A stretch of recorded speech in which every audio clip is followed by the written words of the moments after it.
Hey everybody, welcome to Obscurities and Miniatures, and it is Friday, which means we're going to bring you some obscurities in literature, and let me tell you today, we got some obscure stuff, and despite the clickbaity title, I will take credit for that. It's actually kind of true. I was not a big DC fan growing up, by any stretch of the imagination, not because the characters were any inherently better or worse than, what the competition was coming up with at the time. No, it was just, I was predominantly always interested in the Marvel stuff. They tended to have funkier, weirder stuff.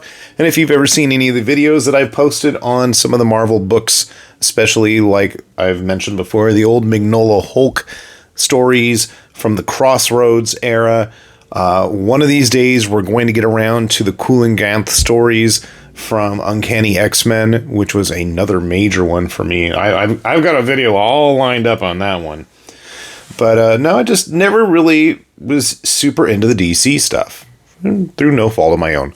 But that's not to say that I have not dabbled in the DC universe over time. And I'm not going to sit here and poo-poo all over the New 52 or anything, There's been some interesting stuff that I've enjoyed here and there. And so this story is actually going to take us in a very roundabout way to a book that I didn't realize actually had a sequel, and that is Old City Blues. Now, if you've ever come across the original Volume 1 from Archaia, right? I think so. Archaia, that seems right. Anyway, I don't even remember where I first heard about it, but I know that the name Giannis Milo no Giannis, I first discovered, once again, going back to this book that I've talked about many times, Brandon Graham's run on Prophet back at Image quite a few years ago now, which still does not have any kind of actual hardcover collected version, which is a tragedy. I seriously really love that, and that's like one of those books that for the longest time I would recommend to almost everybody. Not as instantly as his King City stuff. I think King City is still a really good one, but Moonray, his most latest, which I put a video up before, really, really enjoyed that. Anyways, we're getting off task. So when I first discovered Old City Blues, I was absolutely blown away by the sheer Tony Takazaki style artwork of Mr. Milo no Giannis. The grittiness, all that zip tone, just the roughness. This is like he was channeling pure AD Police comics. Now, I don't know if you guys have ever seen those AD Police comics, and maybe that's a thing I'm going to have to do a video on one of these days. Some of Tony Takazaki's early work, especially kind of in that whole Bubblegum Crisis universe. But just look at this stuff. The style, the design, it's pure. I mean, the manga influence this book is wearing is very, very apparent. It's just a nice looking book. First one was too. Sadly, the second book is a soft cover, whereas the first one was a much nicer hardcover. I don't know, at points this is like giving me like Geno Cyber vibes. I don't know if you guys ever saw the Geno Cyber manga. I've been trying to track down the actual Japanese editions. Not with much luck yet. But yeah, this is an interesting one. Of course, they mention some of his work here in Prophet from Image Comics. Definitely a looker. So how I discovered the fact that he was busy doing work for DC, I have no clue how that happened. Unfortunately, now, Future State, I gotta say, again, I went into this with an open mind, but again, I'm buying these for all the wrong reasons. I'm like, oh, wow, Giannis Milo Giannis is doing this. I better go check this out, And it's a much more refined line style, while the manga look is still there. And I know some people I saw reviews whining about, oh, it's in black and white. Ooh. Yeah, it doesn't have the grit and that griminess that Old City Blues does, which to me I thought was a bit of a shame.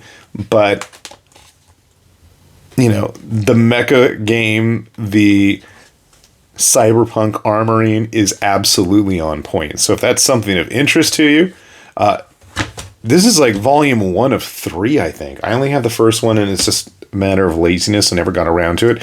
But again, I'm a big fan of when we see these kind of alternate takes on modern, or even, classic heroes, I guess.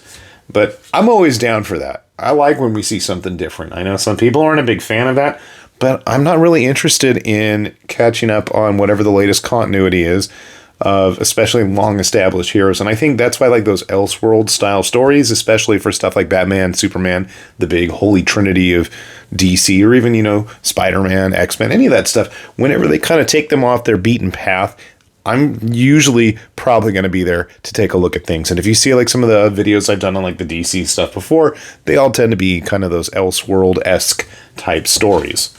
So, interesting one if you want to take a look, if you're down for some cyberpunk DC. And I mean, when you've got a very well-established, and I mean, there is a fill-in issue here and there, and I know some of the other issues have supporting artists helping with that, but even the fill-ins I thought were pretty decent looking.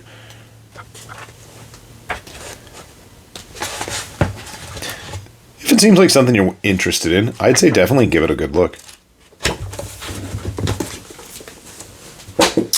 And speaking of things that are totally unrelated to mainstream comics,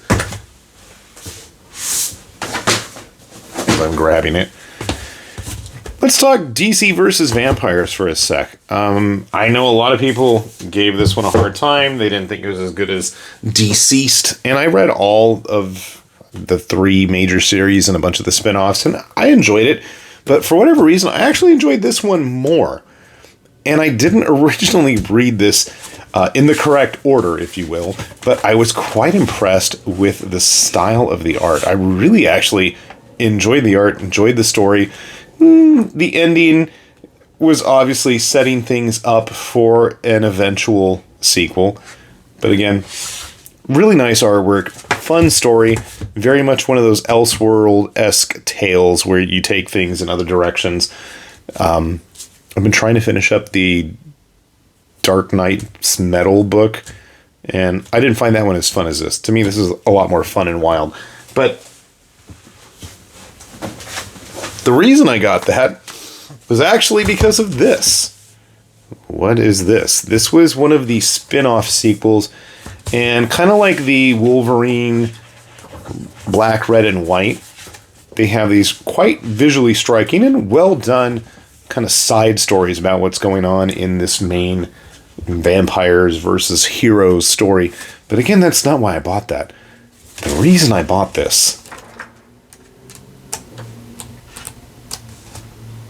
Oh, and besides, it's got lots of James Sticco artwork, and we'll talk about Sticco in a sec, is right here.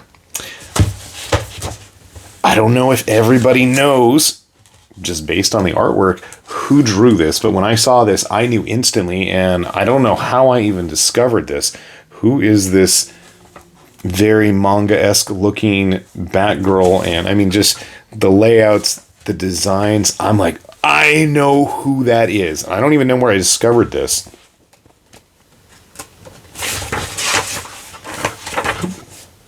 I'm like, is there somewhere that has the actual artist's info? Oh, it's right there at the beginning. Silly me, I passed it. Guillaume Singelin. Why does that name ring a bell? Well, for you astute readers,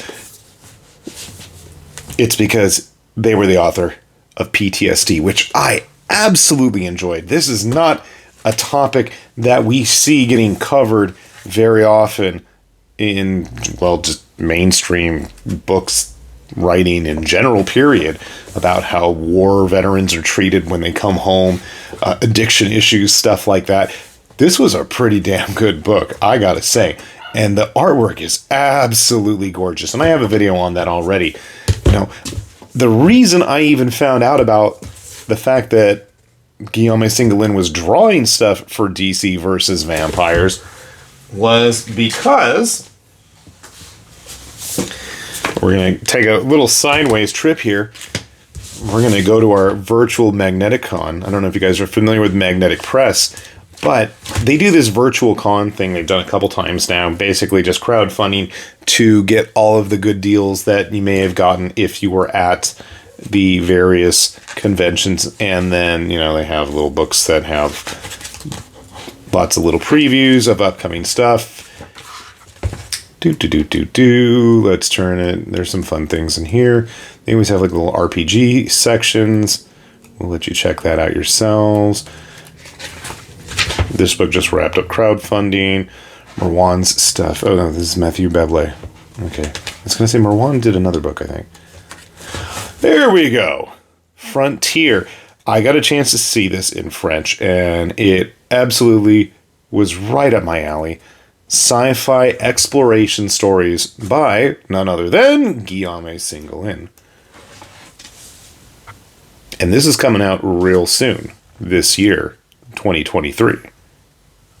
If it looks like it might be of interest to you, I absolutely suggest taking a look. And then Jeff's stuff coming out. There's some cool stuff coming.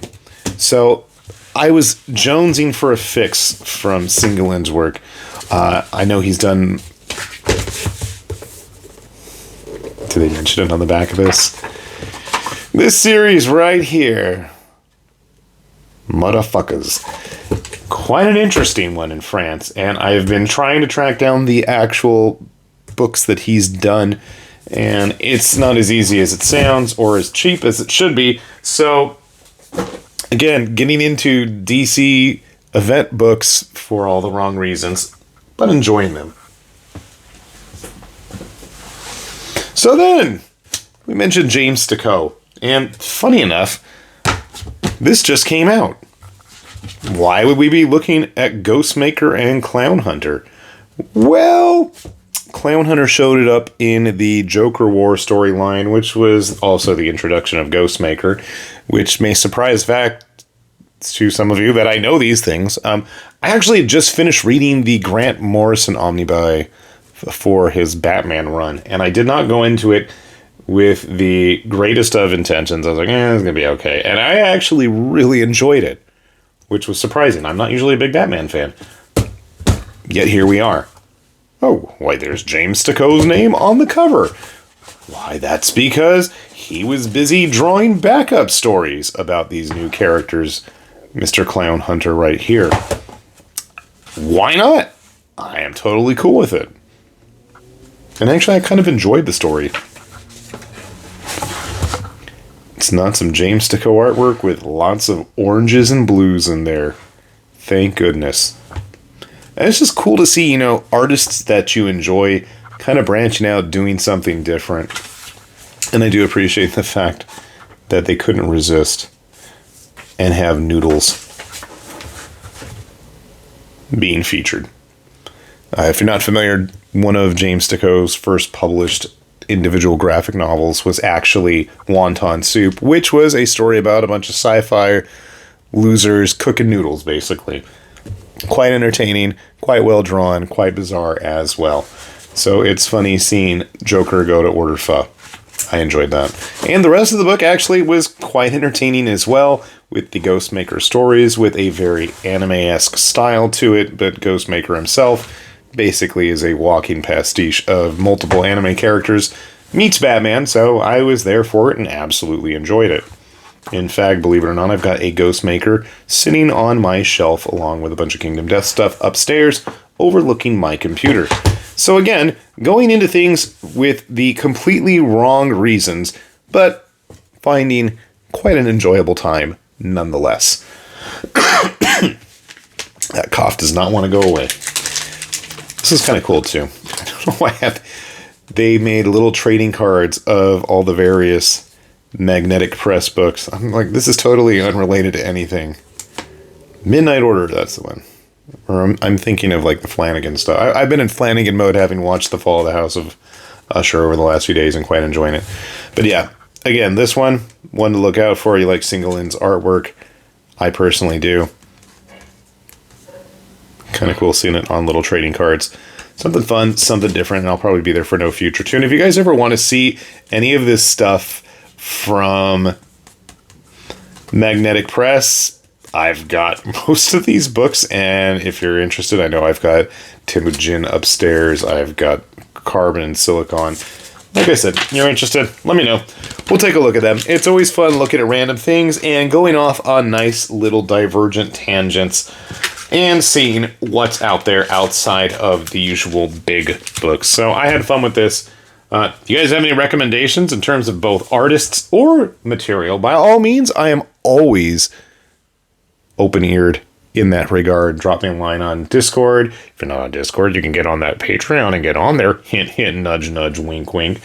No, but you can always send me a message. I'm always looking for interesting new books. So hopefully you guys have some suggestions, and hopefully I'm going to find some anyways. So with that said then, this has been High Lord Tamberlane with Obscurities in Miniatures, saying thanks for watching, and we will see you back here soon. Bye-bye.